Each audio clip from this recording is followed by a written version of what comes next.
Hi, this is a tutorial for NASA's Eyes on the Earth software. So when you go to Eyes on the Earth, this is what you will see, and you can access this from any device with a web browser. You will go to climate.nasa.gov, and if you click on this icon here, it will take you to Eyes on the Earth. Or you can go to the Eyes homepage, which looks like this, at eyes.nasa.gov, and scroll down to Eyes on the Earth and click it, and it'll open up in a new tab on any device, your mobile, tablet, laptop, desktop, any operating system, anything with a web browser and an internet connection, and you are good to go. So when you open it up, this is what you'll see. You see Earth as it looked the day before, in this case, March 27th. Today is March 28th, 2023. And what we're looking at is a real-time 3D simulation of many of NASA's Earth science missions in orbit. And with this software, we can also map the data that the satellites take right back on Earth. So to start out with, let's click on Satellites Now. I'm going to go full screen here. So with Satellites Now, this is where they are right now, this very second. So if you look around the globe, this is where each of these satellites is actually at. They are still moving quite quickly, but we're at 1 second per second right here. We can, of course, speed it up. 2 minutes, 5 minutes per second. That gets a little crazy. So let's go back to real time. And then anyone you want to see, you just click the label and in you go. So let's find the International Space Station. Here it is. It's on the dark side of Earth. So let me click on it and you'll zoom into the 3D model.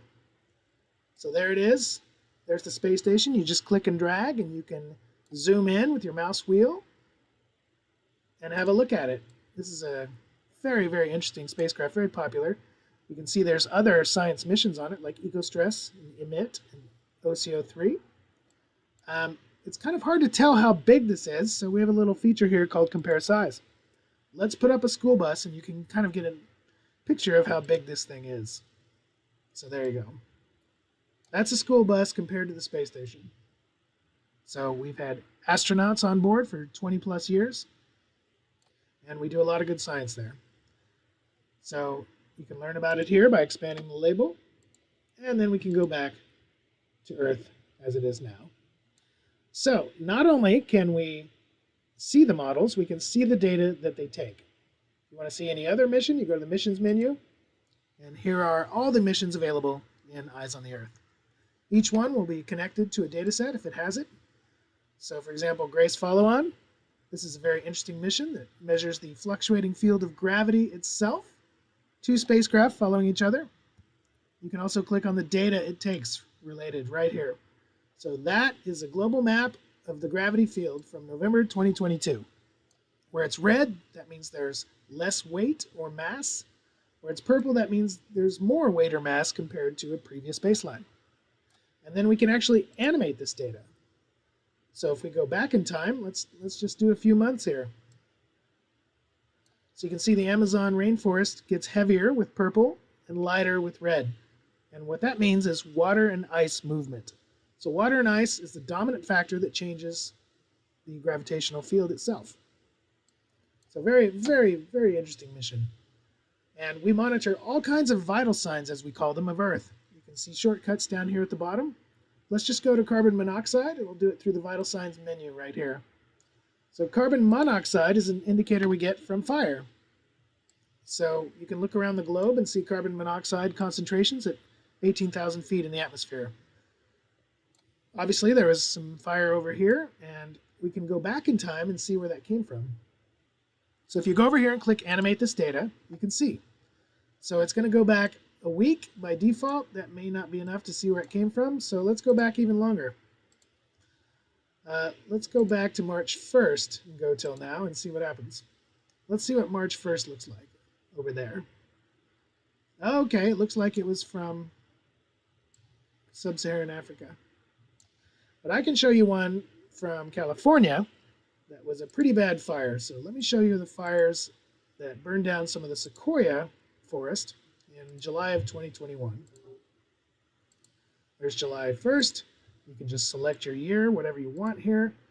I'll do the whole month of July, and I can show you this fire visually and how the carbon monoxide traveled around the globe.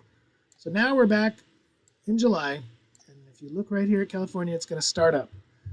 These were very large fires that started, and they were so big that the carbon monoxide plume traveled in the atmosphere all the way across the Atlantic to Europe. Now this is parts per billion, as you can see by the legend down here. Not parts per million, it's parts per billion. You can also see there's fires in sub-Saharan Africa, probably slash and burn agriculture. So this is a visual way to check out your home planet, see how it is doing. So let's go to surface temperature. This is a pretty simple one. What's the temperature globally? Anywhere I click, it'll tell me. That's Fahrenheit, but you can change it right here to Celsius. So this will be below 0, the freezing line. So the blue is actually 0 degrees Celsius, 32 degrees Fahrenheit. And if you go around the globe, anywhere you click, you can see it. So India's pretty hot down there right now. And then, of course, the Himalayas are high elevation, so they're quite cold.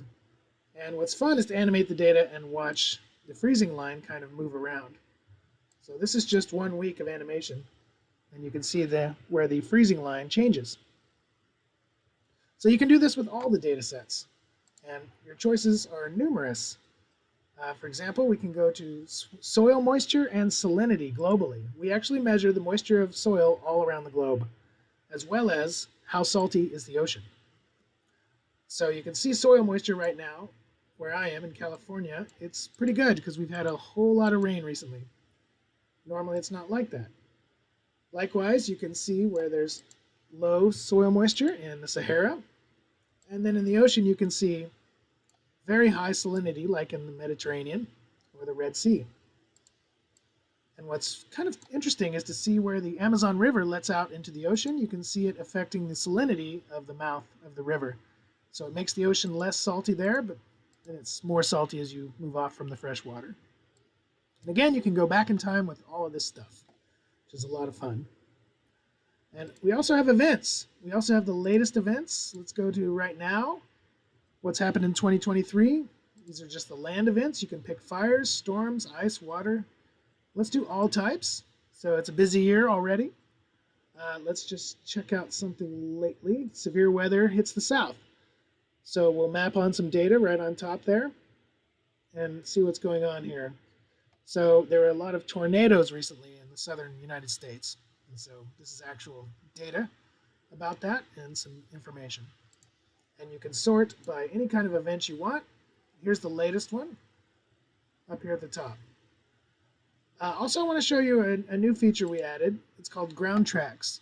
So if you want to see how a satellite draws out the data, let's go over here to Settings, turn on Ground Tracks, close it, and zoom out. And then you can see the line. You can see how fast the satellite draws a global image. So that's why we have 3-day averages instead of 1-day averages. So to take all this data beneath the satellite, you might need 2 to 3 days for a global image. And you can see those lines drawn out here. You can fast forward, watch them go faster. Here's 1 hour per second, which is just about almost a full trip around the Earth. You can watch the lines draw out. All right, so that's Ground Tracks. And then finally, I want to show you a new feature. We've added videos, data animation, and graphics.